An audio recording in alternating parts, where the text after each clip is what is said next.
cómo acceder a las criptomonedas. A través de exchanges centralizados como Binance, Kraken, Coinbase, regístrate, verifica tu identidad y compra a través de una tarjeta bancaria o transferencia. Algunas wallets frías o calientes permiten ya comprar cripto.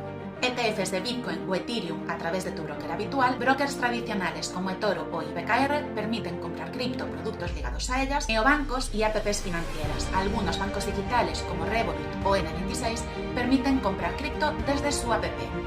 DeFi para usuarios experimentados. A través de PancakeSwap, Uniswap, con una wallet compras tokens sin intermediarios. Minería o staking, validando transacciones o bloqueando tus tokens. Monedas digitales de bancos centrales. No son cripto, pero sí activos digitales oficiales que podrán usarse en las apps bancarias una vez que se lancen. Cajeros de Bitcoin. En algunos lugares puedes comprar con efectivo o con tarjeta.